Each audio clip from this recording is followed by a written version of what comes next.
Doctor صاحب ایک اور سوال تھا کہ وہابی کون ہوتے ہیں، اس کے بارے میں تھوڑا سا بتا دیں۔ دیکھیں، وہابیوں کے بارے میں نے پچھلی ایک ویڈیو میں تھوڑا سا بتایا تھا، لیکن یہاں پر میں تھوڑی بات جو وضاحت شاید اس ویڈیو میں نہیں کر پایا تھا، وہ یہ ہے کہ وہابی اصل میں یہ نہ ہی کوئی گالی ہے اور نہ ہی جو ہے وہابی لفظ کا مطلب یہ لوگ خوش فہمی میں بعض لوگ رہتے ہیں کہ اللہ والے میں، کیونکہ وہاب اللہ کی صفات میں سے ایک صفت ہے کہ بہت زیادہ دینے والا، ٹھیک ہے، اس اللہ کو کہتے ہیں یا وہاب، تو اسی سے وہابی، تو ایسا نہیں ہے، نہ یہ اللہ کے نام سے نکالا گیا۔ بیسکلی مطلب یہ ہوتا ہے کہ شیخ محمد بن عبد الوہاب النجدی، یہ نجد کے ایک بزرگ، ایک عالم دین تھے، اور یہ سعودی عرب میں ایسے ہی ہے جیسے کہ پاکستان میں علامہ اقبال،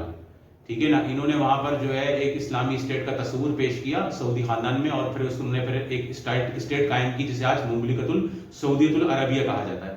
کہنے کا مطلب صرف اتنا ہے کہ شیخ محمد بن عبد الوہاب صاحب جو ہے، یا انہوں نے جو تحریک کا آغاز کیا، جو نظریہ اسلام میں پیش کیا توحید کے بارے میں، رسالت کے بارے میں، اس کو جو ہے جو لوگوں نے فالو کیا، جو اس سے متاثر ہوئے، وہ لوگ وہابی کہلاتے ہیں۔ وہابیوں کے بارے میں یہ بات یاد رکھ لیں کہ بعض لوگ سمجھ رہے ہوتے ہیں کہ صرف دیوبندی وہابی ہیں یا جو ہے اہل حدیث وہابی ہیں، ایسا نہیں ہے۔ جہاں تک ان کے نظریات گئے، مثال کے طور پہ بھائی حضور علیہ السلام کو حاضر ناظر کہنا شرک ہے، یا پھر جو ہے وہ کیا کہتے ہیں حضور علیہ السلام کو غیب کا علم نہیں تھا، اور کہنا کہ بھئی حضور علیہ السلام یا انبیاء کرام یا اولیاء کرام سے غیر اللہ سے مدد مانگنا شرک ہے، یا اسی طرح سے مزارات کے اوپر جانا یہ بھی شرک ہے، اور وسیلے سے دعا کرنا بزرگان دین یا انبیاء کرام نبیوں سے یہ بھی شرک ہے۔ اس طرح سے اور کئی باتیں، یہ سارے نظریات شیخ محمد بن عبد الوہاب صاحب نے اسٹارٹ لیے، ان نظریات کو انہوں نے امت میں پھیلایا، ٹھیک ہے نا، اور یہ نظریات کو انہوں نے ان نظریات کی ترویج کی، اور ان نظریات سے جو بھی لوگ متاثر ہیں وہ کہلاتے ہیں وہابی، ٹھیک ہے نا، جو بھی ان کے نظریات سے متاثر ہیں وہ کہلاتے ہیں وہابی۔ وہابیوں میں آپ یہ بھی دیکھ لیں کہ کچھ آپ کو کیا نظر آتا ہے کہ یہ جو قادیانی ہیں اور جو یہ ہمارے یہاں جو بھی اہل قرآن یا منکرین حدیث کہلاتے ہیں، ان کے بھی اگر آپ عقائد جا کے نظریات دیکھیں تو یہ لوگ بھی یہ ساری باتیں مانتے ہیں جو وہابی لوگ مانتے ہیں۔ اور ایک وہابی جو وہ ہے جو اہل سنت میں موجود ہے، جیسے کہ آپ کہہ سکتے ہیں اہل حدیث حضرات ہیں، اور جو ہے اہل حدیث حضرات حالانکہ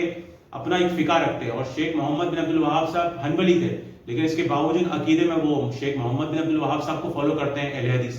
ٹھیک ہے نا۔ اور اسی طرح سے دیوبندی حضرات ہیں، تو دیوبند حضرات نے بھلے سے شیخ محمد بن عبد الوہاب کو بعض لوگوں نے برا بھی کہا ان کے علماء کرام میں، دیوبند کے بعض علماء کرام نے تنقید کی ہے شیخ محمد بن عبد الوہاب کو، یعنی شیخ محمد بن عبد الوہاب صاحب کے بارے میں تنقید کی ہے، ان کو برا کہا ہے بعض علماء دیوبند نے، اور بعض نے ان کی تعریف بھی کی ہے۔ تو اس کے باوجود یہ ہے کہ وہ عقائد کے اندر اہل دیوبند جو ہے وہ بھی شیخ محمد بن عبد الوہاب صاحب کے عقائد سے متاثر تھے، تو وہابی تحریک کی بڑی ترویج ہوئی ہے، اور یہ بہت جس ٹائم پہ یہ لوگ آغاز کیا انہوں نے اپنی تحریک کا، تو یہ دنیا جہاں میں پھیلی ہے، اور جو ہے کئی لوگ اس سے متاثر ہوئے، تو آج بھی لوگ متاثر ہوتے جا رہے ہیں۔ وہ بھلے سے کہیں گے کہ بھائی نہیں میں تو اپنے، آپ کیا لگتا ہے آپ کو مودودی صاحب ہیں،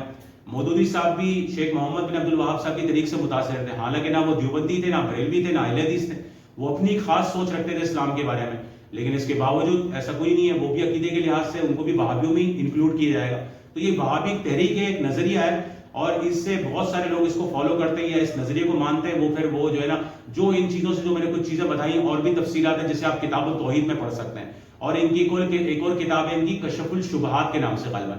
تو وہ بھی چھوٹا رسالہ ہے جو ان کے عقائد و نظریات سے اتفاق کرتا ہے، چاہے وہ کسی بھی مسلک کا ہو، چاہے وہ سینے پہ ہاتھ باندھتا ہو یا نہیں باندھتا ہو، یا ناف کے نیچے ہاتھ باندھتا ہو، جو بھی ان کے عقائد سے متاثر ہے اس کو وہابی کہا جاتا ہے۔ یہ اصل میں مختصر میں نے ڈیفینیشن تعریف بیان کر دی وہابیوں کی۔